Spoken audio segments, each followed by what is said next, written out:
Welcome to the GSMC Business News Podcast, the show dedicated to keeping you up to date on all things concerning business, technology, and the stock market. Get a head start on the day as we keep you updated on the latest goings-on on Wall Street, money, jobs, and technology.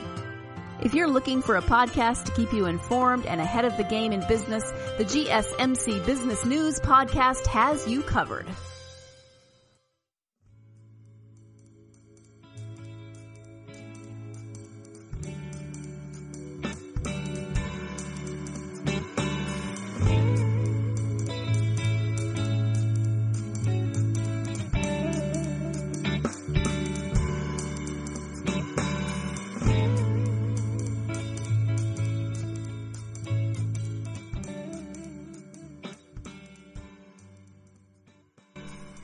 Thank you for joining the GSMC Business News Podcast, brought to you by the GSMC Podcast Network. I'm your host, Paula DuPont, and today we're going to be talking about that period of time called After Corona, or AC. In today's podcast, we're going to talk about some observations from the swine flu that occurred back several years ago. What were some of the things that changed as a result of that, and how that relates to the coronavirus and what we might expect from that. We're going to talk about some of the things that governors in different states are doing to look at reopening their states. We're going to talk about the business world and what they're doing in order to return back to whatever normal is, or the new normal. And then we're going to talk about a couple of things that both states and businesses are looking to that will be a critical element in their restarting. One of them is talking about GPS tracking, or some way to show that people have they're cleared from the virus in order to be back and socialized. And we're going to talk about one of those technologies that's being explored. And then we're going to talk about the vaccines and where we are with the development of a coronavirus vaccine. Then finally, we're going to talk about what it's going to take for us to have fun again. And I do believe that day is coming. When? Of course, that's the topic of the whole show, is when. But I want to consider some things for all of us in when that day does come and what we're going to do. So we'll get started in just a moment. As I said, some years ago, some of you may recall, we had another epidemic, which was called the H1N1 virus. It was something that was likened to the flu, or it was a kind of flu, and some people called it the swine flu because originally it had to do with contact with pigs. Interestingly, with that virus that went around in the 2009-2010 timeframe, the young people across the world had less of an immunity to it. And kind of conversely to today's coronavirus, where younger people have less likelihood to develop it. And with the swine flu, about a third of people aged 60 and over actually carried antibodies to it, whether or not they had suffered any symptoms of the swine flu. So they were already immune to it. So just to give you an idea of the impact, and I didn't really realize that till I went back and looked at some statistics, and I went to the Center for Disease Control to see what some of those statistics were. But evidently, 60.8 million cases, 60.8 million people had contracted the swine flu.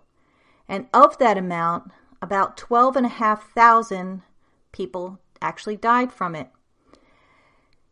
And in terms of again, another perspective about the difference with that flu and the virus currently that we're dealing with, is that 80% of the deaths of the swine flu were to people 65 years and younger. So kind of a different population being affected. But my experience with the swine flu was it was something that as someone who worked in a corporation, I was part of a response team and looking at how we would prepare for it, how we would prepare the workforce and help to keep them safe and make sure that critical workers were still going to be available and that they were protected. So I was involved in a lot of the behind the scenes preparing for the impact of the virus. But in actuality, it hadn't hit our workplace and it hadn't hit, as widespread as it has, as the coronavirus has. And in fact, when the flu had dissipated in the workplace and we had already prepared for its possible impact, one of the things that we did was put hand sanitizer units throughout the company. We also had the little bottles that everyone carried around, and they had the company's logo on it. And what's kind of interesting in terms of before and after, those hand sanitizer units stayed up. It was just now a regular fixture in the environment, as was, those little bottles of personal hand sanitizer. We still had them in our drawers and gym bags and wherever else you keep them. So even though it never really surfaced in the workplace where I was, awareness had. And for most people, before that, there was little awareness of the threat and not a lot of discussion afterwards.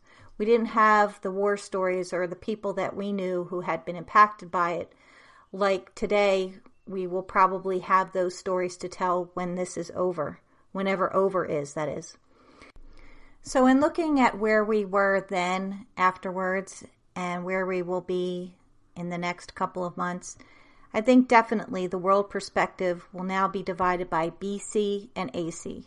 Before Corona, after Corona. Right now we're DC, during Corona.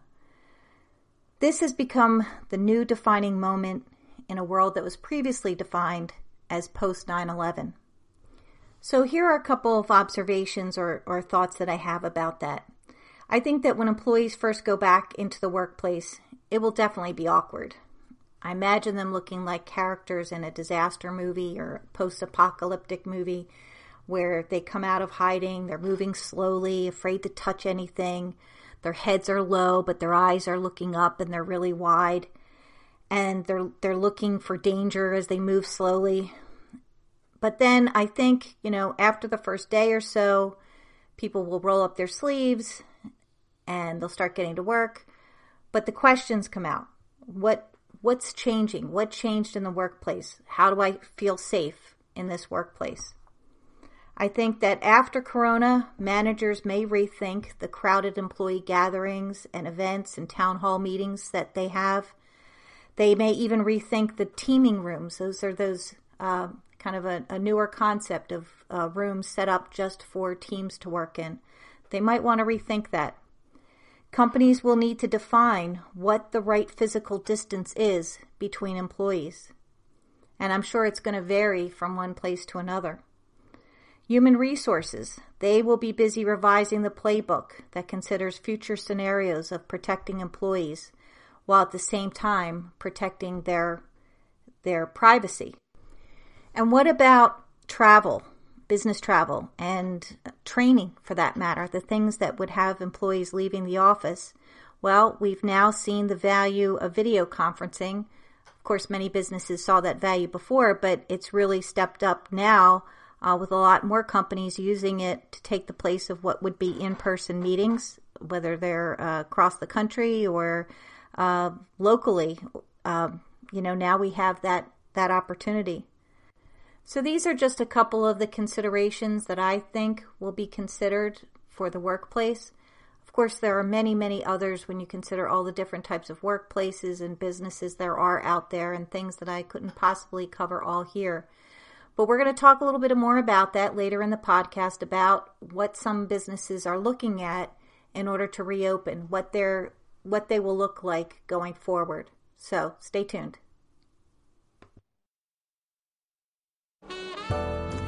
Are you looking for a podcast that gives you all of the latest news from the world of finance? Then check out the GSMC Financial News Podcast. We'll delve into the ups and downs of the stock market, changes in the economy, and news from the world of real estate and technology. From breaking news on the New York Stock Exchange, NASDAQ, or the overseas market, to updates on the bond market, if there's money to be made, we'll cover it on the GSMC Financial News Podcast.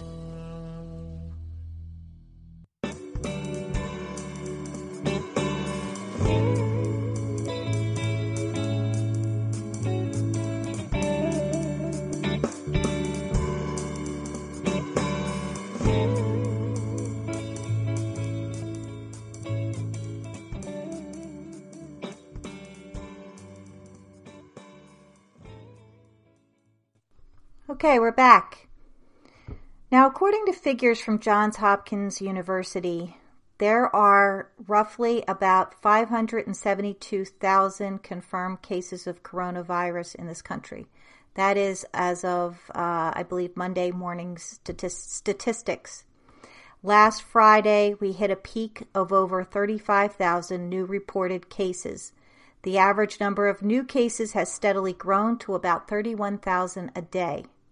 However, since then, new cases are starting to decline, or the number of new cases are starting to decline. Sunday's new cases were below 29,000. So we went from an average of about 31,000 a day of new cases to under 29,000. Perhaps at the time that you're listening to this, the numbers will be different. But that at least gives us a little glimmer of hope that possibly we're starting to flatten the curve a little bit.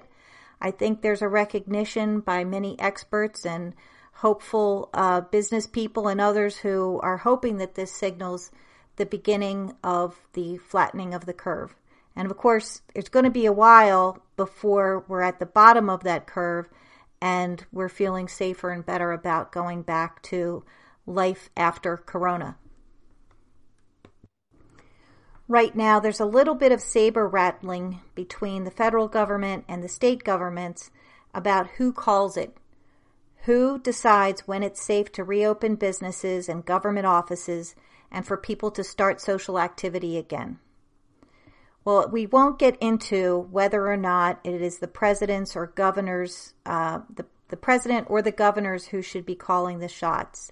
But we will look at what some of the governors across the country have been doing in order to look at when we would reopen. The governors of New York, New Jersey, Connecticut, Massachusetts, Pennsylvania, Delaware, and Rhode Island said they were creating a working group of public health, economic, and government officials from each state to develop a regional plan. The group's members will soon get to work, but they haven't set a timeline for when they plan to reopen their economies. Across the country, the governors of California, Oregon, and Washington agreed that they would jointly reopen their economies based on certain health outcomes.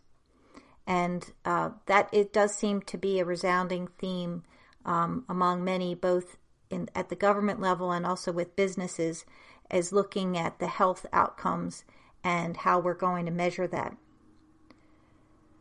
California's Governor Gavin Newsom said that his staff would release a more detailed state-specific approach to reopen the economy there. In New York City, which makes up the bulk of the known corona cases, Mayor Bill de Blasio said that robust testing capabilities would be needed to better track transmission rates and to make more informed decisions on when and how to reopen businesses, schools, and places of work. Governors out west said the states would need an effective system for testing, tracking, and isolating. One of the considerations for governments in looking to reopen the economies in their states is tempering that hope that they have for the flattening of the curve and the decline of the new cases of the virus, tempering that with the reality that other governments elsewhere, where they had seen a decline in the outbreak and reopened business only to face a second and third wave of infections due to the coronavirus. Another challenge that the states and even the federal government have is in looking at the reliability of data, particularly if they're looking for setting marks in health outcomes, as in the number of positive cases of coronavirus and other data that would come from tests being done.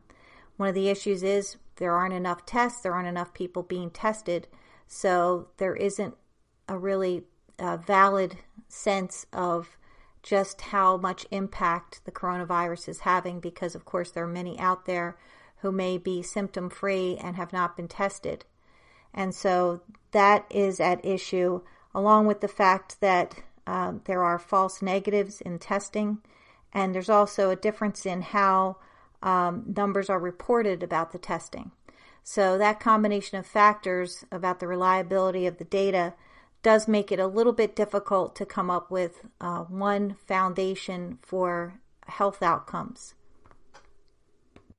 I mentioned earlier in this segment that there is somewhat of a little battle or behind-the-scenes battle going on right now between whether or not the president is the one to determine when we will reopen the economy or whether it's the states.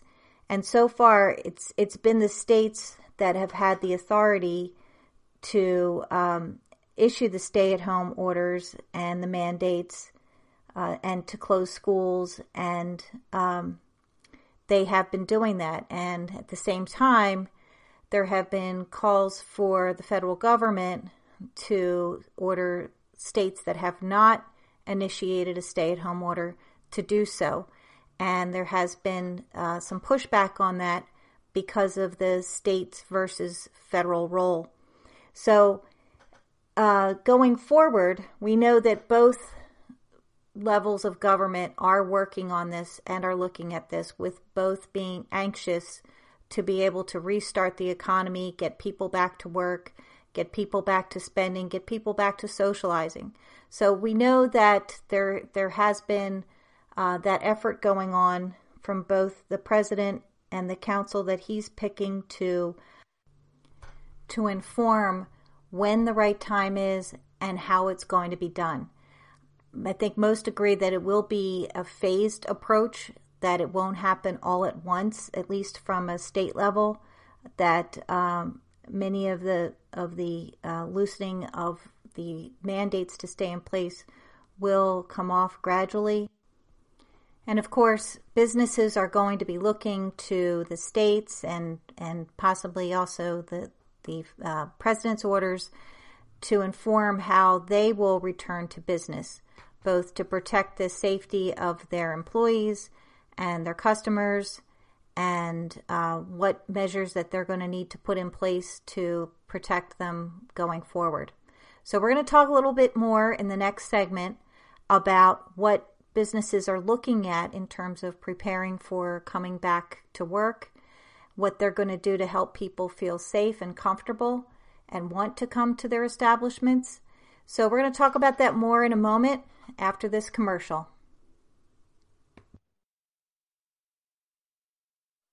Do you work in the world of marketing and advertising? Are you a media buyer or the owner of an agency? Have you been looking for a podcast to help stay on top of all the goings-on of those worlds? The GSMC Marketing News Podcast is dedicated to keeping you up to date on all things concerning marketing and advertising. Get the latest marketing news, from what major businesses have planned for the coming year to the newest trends in advertising, from podcasts, digital and streaming, to the old standbys of radio, television, and billboards. The GSMC Marketing News Podcast has you covered, whether you're a marketing agent or a business trying to expand your brand.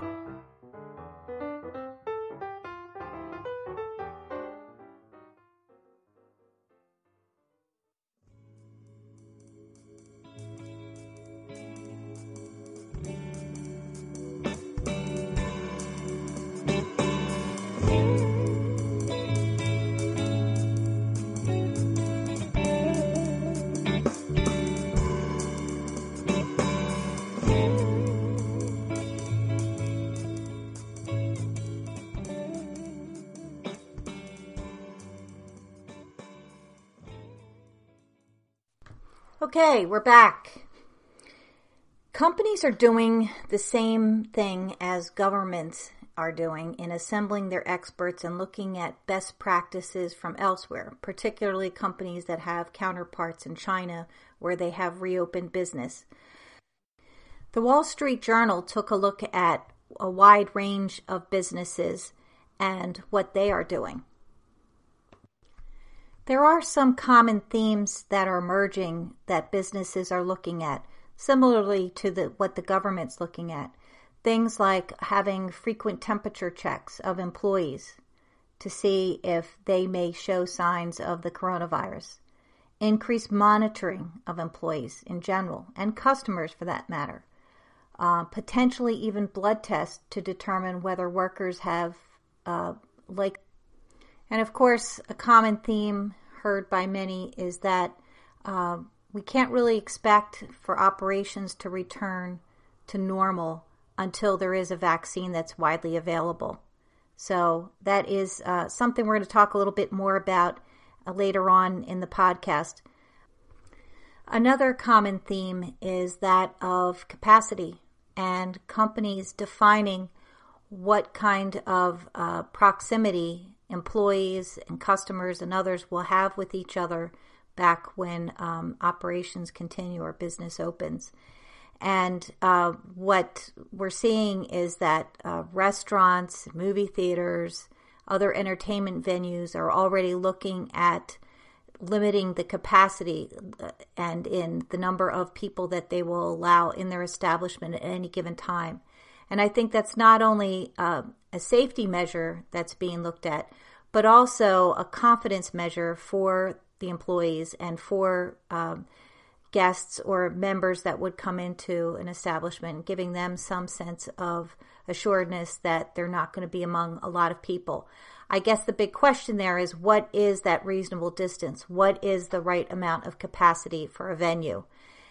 It will be interesting to see whether or not market research or having the customers or employees themselves give feedback as to what they would feel comfortable about in terms of social distancing.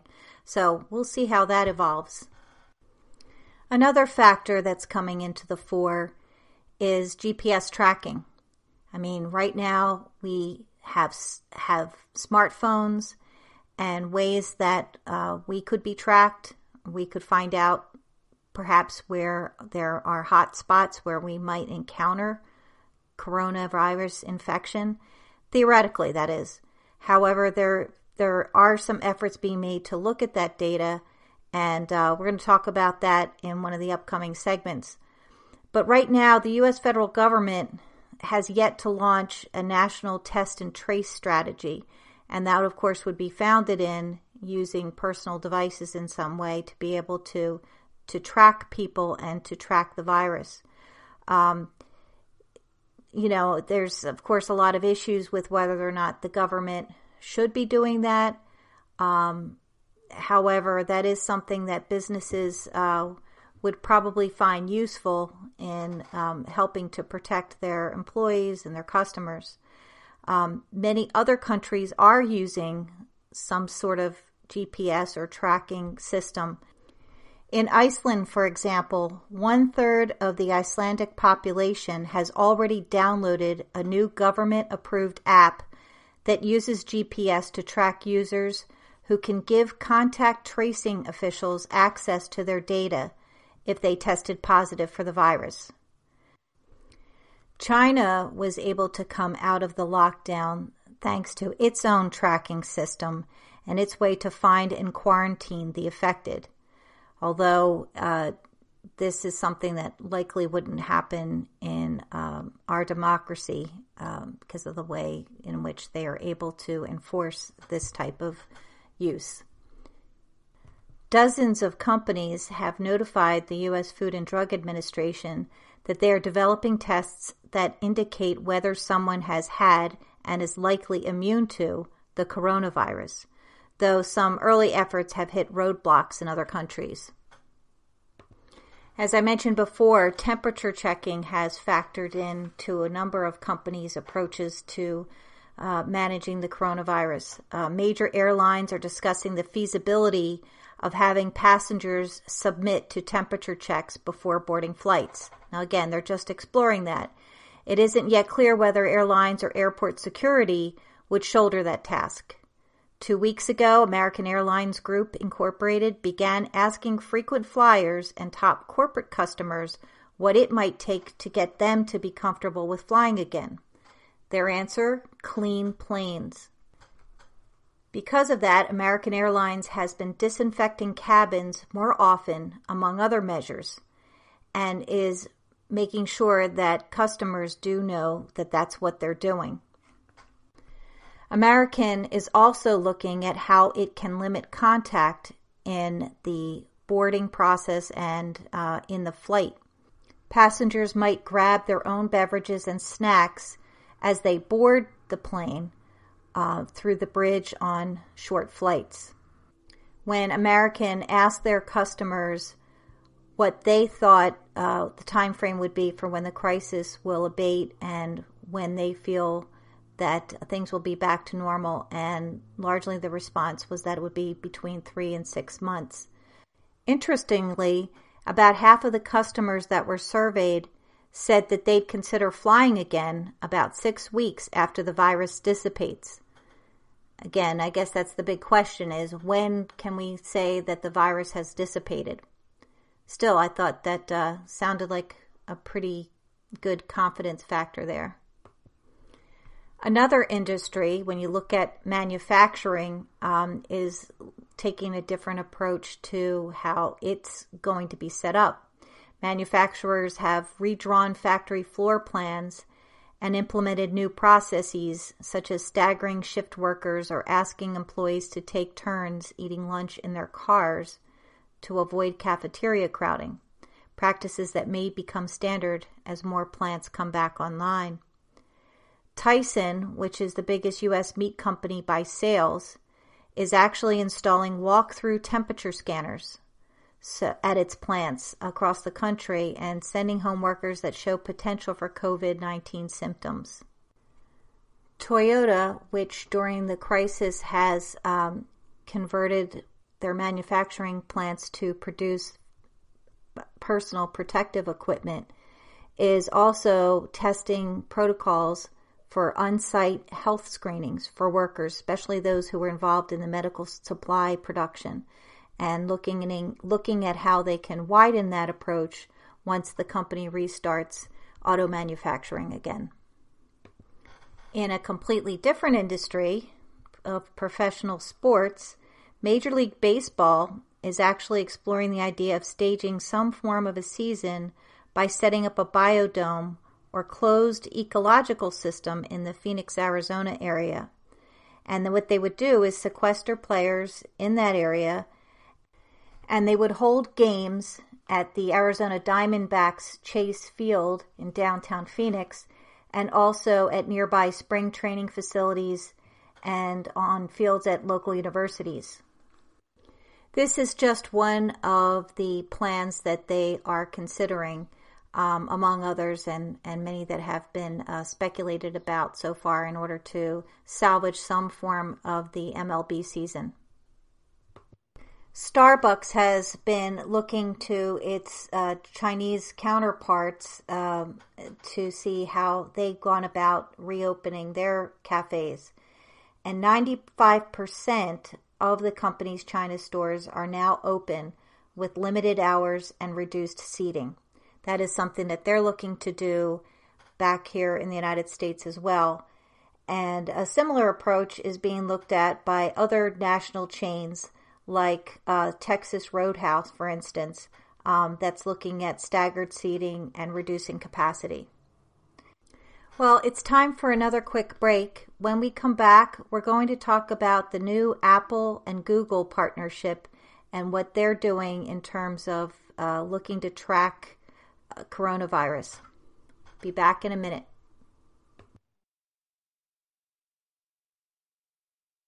Tired of searching the vast jungle of podcasts? Now listen close and hear this out.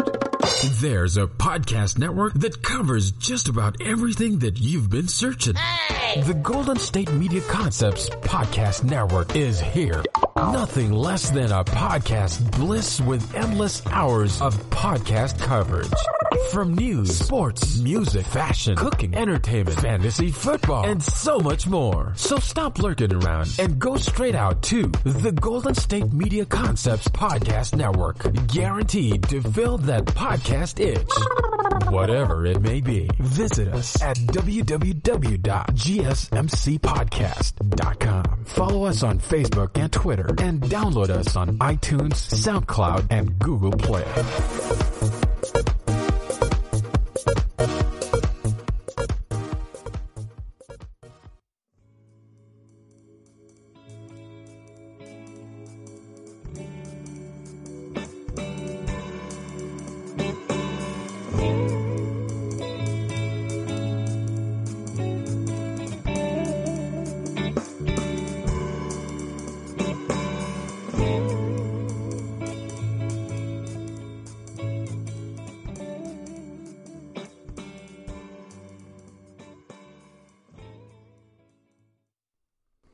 All right, we're back. And so this whole podcast has been focused on life after Corona, that dream that we see hopefully in the not too distant future. We know it's coming, and we know we have to prepare, because it's not going to be just a quick return to business as usual, life as usual. We looked at what governments are doing, what businesses are doing, and exploring, what are some of the common elements that would help to define when the timing will be right, what's the appropriate amount of social distancing, what kind of interfaces that people will have, customers will have when they go back into the workplace or into an establishment, an entertainment or a restaurant establishment. One of the things that has come up in the media and in discussions about going forward and when will we know the right time to move forward and restart business and life as usual. One of the common things that we've heard and read is that tracking will play a key role. Tracking in some form, whether it's electronically or some other means of employers and businesses to know who has been exposed to the virus, who carries an immunity, and basically to know what the existing threats are and to be able to isolate that. Tracking, as we know, is an inherent privacy individual and a rights issue for individuals. And, where before when we mentioned how businesses and governments are looking at, getting ready to come back, and how Iceland is one of the countries where a third of the population has downloaded an app that helps to track that. And, if it is something that's voluntary, that's great. But, I guess the issue is if not everybody is using it, if there isn't some sort of consistency with it, will it really have real value to us? Well, some big news came out late last week, and that is that tech giants Apple and Google actually are partnering to work on a tracking app. A new collaboration that will use Bluetooth technology on phones could allow users who opt in to tap into an ecosystem of apps from health authorities that track the coronavirus. Apple and Google together will build the software that would alert people if they were in contact with someone infected with the coronavirus. An unprecedented collaboration between the two tech giants and, in fact, rivals. The project is certain to raise privacy concerns, but offers the most concrete technological solution to date for governmental authorities searching for ways to lift, at least partially, lockdown orders that have swept across the nation. The companies are by far the world's biggest smartphone software providers with billions of users worldwide. The companies said jointly last week that the contact tracing tools would be built into smartphones using the existing Bluetooth technology that tracks whether phones have passed within a certain distance of each other. The concept, used in some Asian countries earlier this year, could make it easier to contain future outbreaks as people return to daily life. Apple and Google, which is a unit of Alphabet Inc., said privacy and security would be central to the design.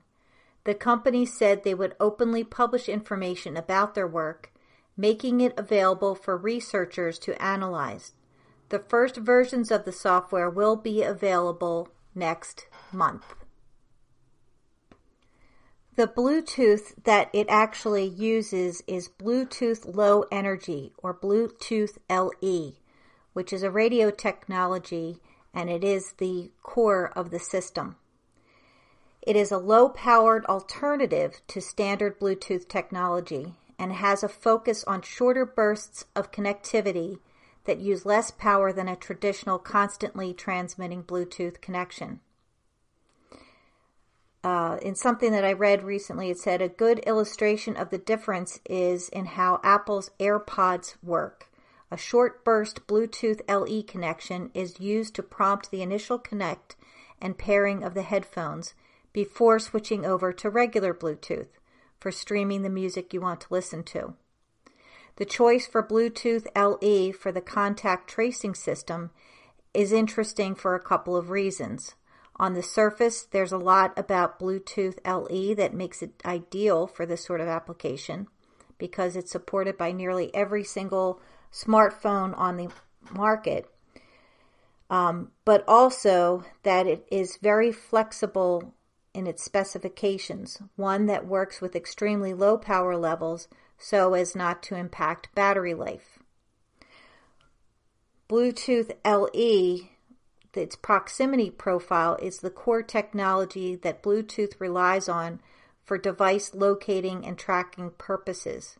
By measuring how much is received from a Bluetooth radio signal, we can estimate how far away it is. It's how AirPods know to pop up the "Would you like to connect" dialog on your phone that's nearby and not your roommate's phone across the room. According to an article on The Verge on April 14th, Bluetooth also, at least on paper, offers a better solution than QR codes, which have already been used in countries like South Korea, since Bluetooth works at a farther range than the optical scanners needed for QR or barcode technology. Given that distancing is still a key part of preventing the spread of the virus, technology that doesn't require users to get close to patients or their phones is a plus. So there are other companies that have tracking apps, many of them from non-governmental organizations. However, they will be not part of the Google and Apple program.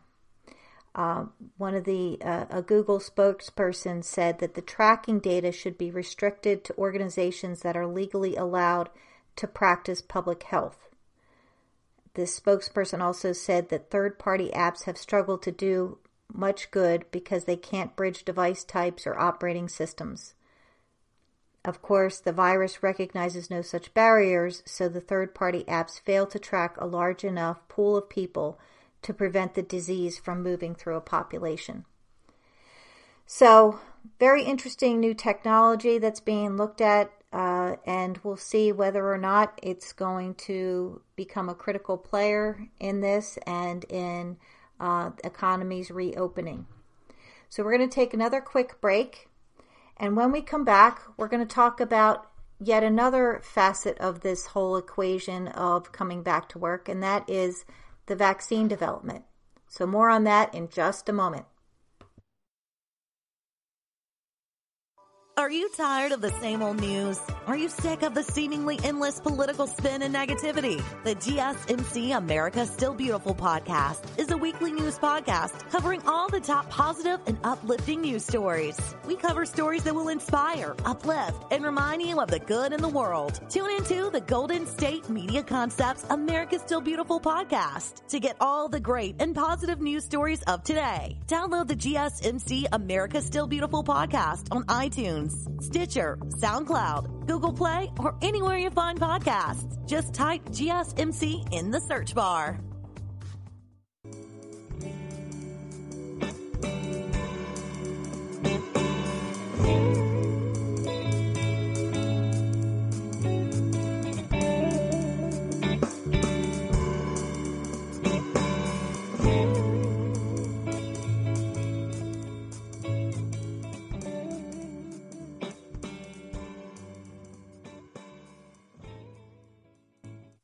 Hi, we're back. And again, in discussing all the different factors to be considered in reopening business, reopening government, starting life again outside of our four walls, one of those elements is the vaccine development. And of course, if we can all just get a vaccine for it going forward, we can shut this thing down pretty darn quickly. But you've probably heard, as I have, that it takes at least 12 to 18 months from the point the process begins researching this kind of vaccine because of the tests that have to be done and all the studies that have to take place, in addition to getting approvals from the FDA and other agencies. One of the big companies that is researching a vaccine is Johnson & Johnson. They are aiming to produce between 600 million and 900 million doses of its potential coronavirus vaccine by the end of the first quarter of 2021, depending on if human trials that it is doing will begin in September, as they are planning to do. Johnson & Johnson plans to make 1 billion doses or more annually. And this was recently revealed in a post-earnings conference call with shareholders. Those comments came shortly after the drug maker raised its quarterly dividend and reported first quarter financial results that beat Wall Street's expectations. The company also lowered its 2020 adjusted earnings forecast due to the coronavirus outbreak. It's now expecting a range of $7.50 to $7.90 per share from its prior estimate of $8.95 to $9.10 per share. Late last month, the company said human testing of its experimental vaccine for the coronavirus will begin by September and could be available for emergency use authorization in early 2021. As I said, Johnson & Johnson is just one of many companies that are looking to make this vaccine. Johnson & Johnson, like other pharmaceuticals, has shifted focus away from the ongoing research and development of other drugs and vaccines to focus on the coronavirus vaccine.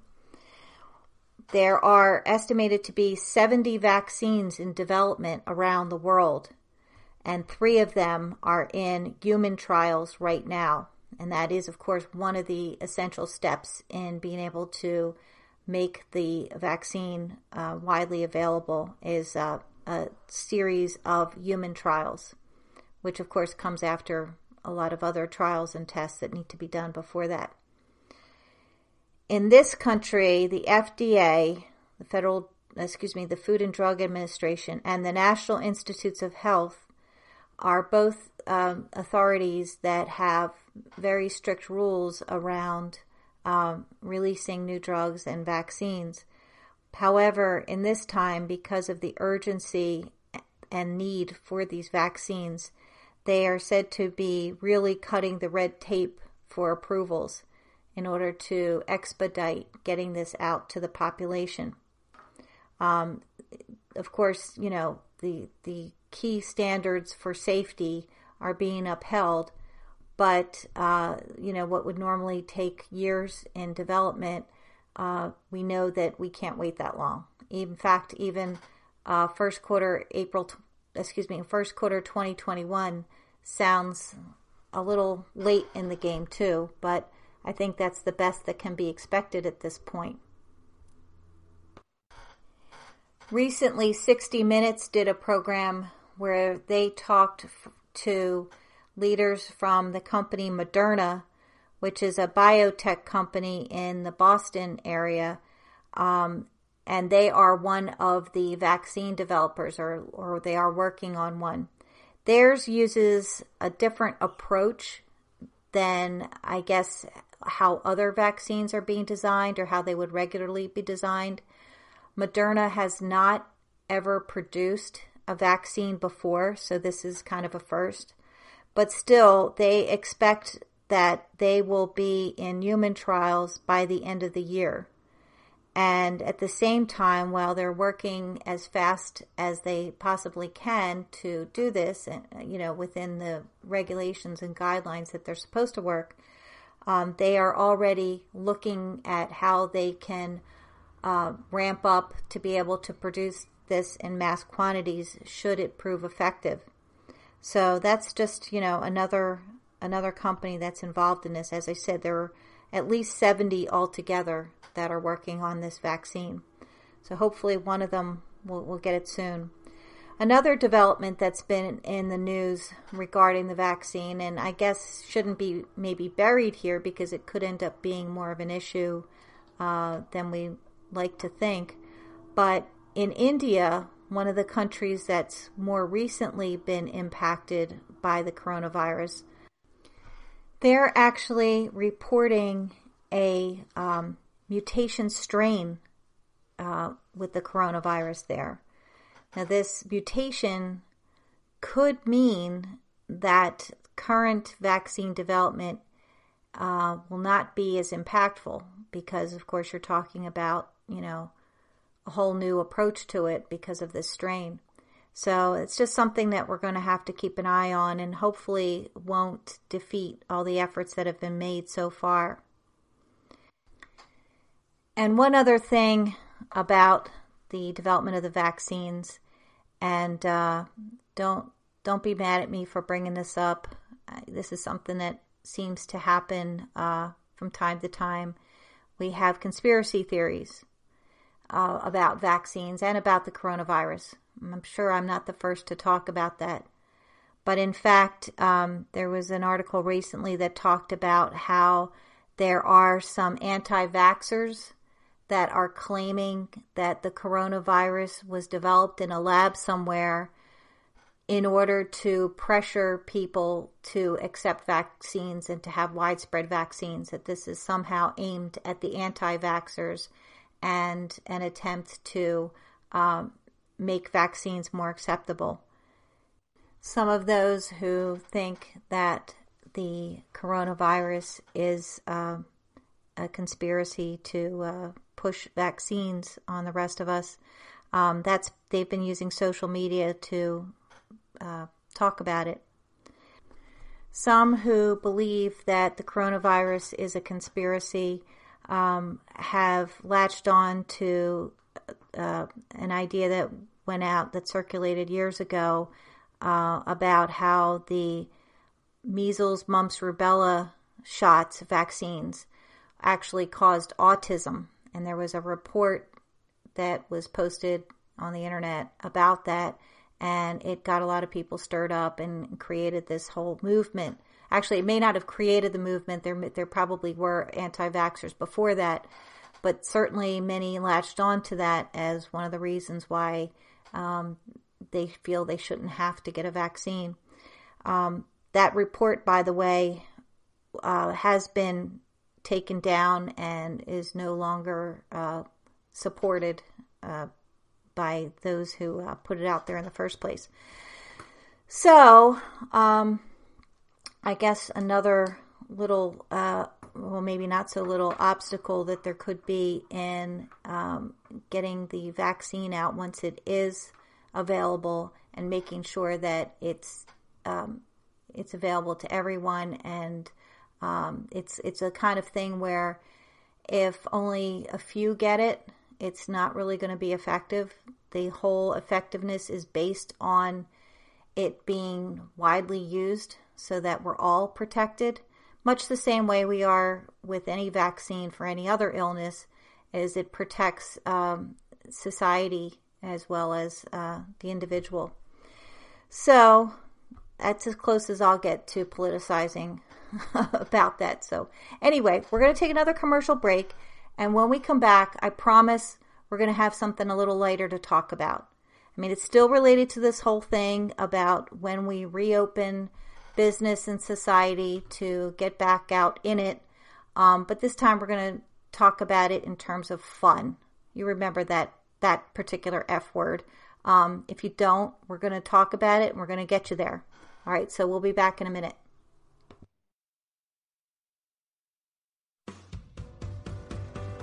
The Golden State Media Concepts Travel Podcast, the show that gives you advice on everything travel. We explore places you've always wanted to go, as well as giving tips for traveling in those places. We'll give you advice on the best sites for travel tips, information, and discounts. Join us as we travel the world, explore cultures, and meet new people. The Golden State Media Concepts Travel Podcast has got you covered. Download the GSMC Travel Podcast on iTunes, Stitcher, SoundCloud, Google Play, or anywhere you find podcasts. Just type GSMC in the search bar.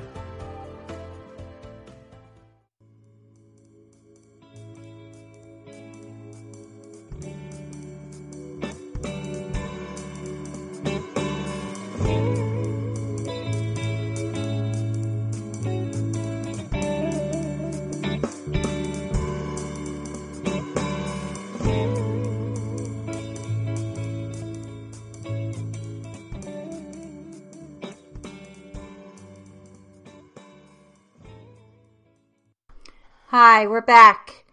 And as I promised, we're going to talk about something a little lighter.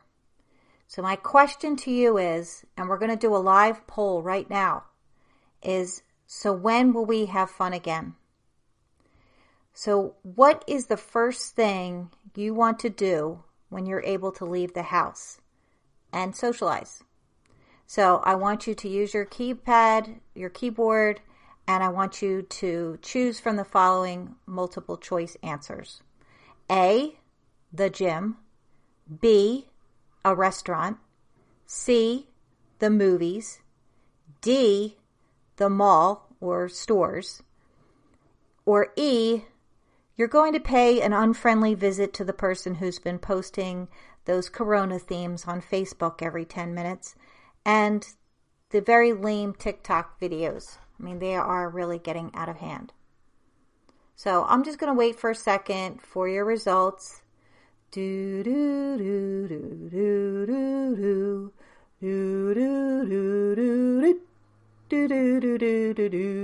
you get the point. So, wow, 50% of you voted yes. So, okay, lame. So I have another question for you. What would it take for you to feel comfortable doing that, going out to the venue that you just picked? A, everyone wears hazmat suits. B, you have a 6-foot cane you can use to swat people away from your personal space. C, drive through everything. D, face masks forever and Purell on a lanyard that you wear around your neck. So the results of that survey are in. I'm not going to do the Jeopardy theme anymore, but the results of that are in. And 90% of you want a combination of all of these. So seriously, it's too bad we can't actually do a poll, because it would be interesting to hear what everybody thinks would be the first place that they would go, the first thing that they would do. And if you're like me, it's something that you contemplate from time to time. It's in a little thought bubble above your head. you're trying to figure out, what's the first thing you want to do. And I probably should have had on that list going to the hair salon. For some people, that might be the nail salon or other places like that to kind of, spa. That would be a good one. Getting a massage, working out all that stress and the tension and the fear that came with living through this. The point is we are going to live through it. And we are going to have a day when we will have fun again. And as for that second question about what would make us feel comfortable to go to these places again, well, those are the same things that state governments, federal government, businesses that they're trying to figure out too. What will make them comfortable and knowing what will make us comfortable and safe. Of course, that's the big driver for all of this is safety. We do know that it will be different. Just like watching TV is awkward right now when you see scenes that were obviously recorded before the coronavirus, scenes where you have a talk show host giving the virtual or the close Hollywood kind of kiss to one of the guests, the hugs, the people sitting close to each other in studio audiences, or any TV scene that you see where people are socially interacting and they're touching each other. And wow, it's, when you sit and watch it in contrast to the world you're living in, it does seem awkward. And I think we're gonna feel that kind of awkwardness as we come out from the caves and into the real world. By now, you probably know that I relate a lot of things to movies or TV or entertainment in some way. And when I think about going into a restaurant and the expectations that I would have and others would have when you go in there and you're ordering and just even taking in the environment, I kind of picture this scene from the comedy skit show Portlandia with Fred Armisen and Carrie Brownstein, where they are in a restaurant and they are asking the server a lot of questions about the chicken that's on the menu.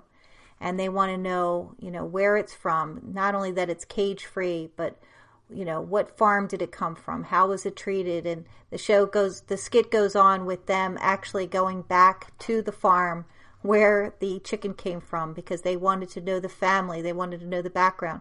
So I'm not saying that we're going to all of a sudden, insist on organic food and farm-raised, food and vegetables. But I think we're going to ask questions and we're going to want to know that whatever we're ordering and the environment that we're having it in, that it's safe, right? So anyway, and it helps me to think of things in terms of comedy. So that's just one of the things that I think about. Another thing I think about is going to the movies. That's something that I really miss. And I'm thinking, those days of sharing a big bucket of popcorn or sharing your candy, it's over. I mean, you're going to have to get your own tub now. I mean, I'm not saying I'm not going to get a tub. I still may do that. But, get your own. And if I have to put butter on it myself, oh, please, there better be gloves. What can I say? Travel, what's it going to take to get us to travel anywhere, to go on vacation? Maybe we can get something like those mosquito masks that are attached to a pith helmet that you put on your head, and somehow the screening on there can actually screen out viruses. If we had suits like that, maybe we could be protected. I don't know. In terms of the gym, when I've asked some people what they want to do, people in my own household, what's the first thing they want to do? Gym, that's the big thing that comes up. Because unless you have a setup in your house, it's just something that's hard to substitute for. I mean, obviously you can take a walk or a run and get a little cardio while social distancing. But weights and some of the other equipment, there's just really no substitute unless you have your own gym. And, in terms of feeling comfortable there, well, I've never really felt comfortable at the gym. It's something that, you have to do. And I think especially now with, going to a gym and having the very visible effects of being shut in with coronavirus and corona snacks, it's not a place I want to be. The only thing is that that's probably how everybody else is going to be feeling too. In fact, I'm really kind of looking forward to seeing what some of the gym rats look like, since they've haven't had their addiction now at least 30 days, and it may be more by the time this is over and they go back. But kind of makes me wonder, are they going to go in the middle of the night, places like Planet Fitness that are open 24 hours? Are they going to go in there, when no one else is around? I hope I don't have to set my alarm to do that just to see them. But in any case, it will be interesting. I know that, the bottom line is it's going to be awkward for a while as we transition back to life in the new normal. But usually that awkwardness doesn't last forever. It will just be for a while, and it will be a gradual thing where we will adjust to this new reality that we are living in. And, where, as I said earlier in this podcast, I talked about my experience after the swine flu had come through back almost 10 years ago. I think about what we were left behind with that, and that was, lots of hand sanitizer being available. I think this will be a little different. I think this one's really going to leave a mark. But again, I think, we're going to help to define what we're going to still hold on to, regardless of what states and governments and businesses say. We as individuals will know what's going to make us comfortable, and if we're going to change our own habits to adjust to this new order. So I want you to think about the positive things. I want you to make your own little list of where you're going to go and what you're going to do when this is over. It's something that at the very least will give you a little hope, a little something to look forward to. So until the next time, I hope that you're all well, you stay healthy, you stay safe, you stay home, and we'll talk again. You've been listening to the GSMC Business News Podcast, part of the GSMC Podcast Network. You can find this show and others like it at gsmcpodcast.com. Download our podcast on Apple Podcasts, Stitcher, SoundCloud, and Google Play. Just type GSMC into your favorite podcast app to find all of the shows from the GSMC Podcast Network. From movies to music, from sports to entertainment, from business news to weird news. Please subscribe to the podcast and follow us on Twitter and Facebook. Thank you, and we hope you have enjoyed today's podcast.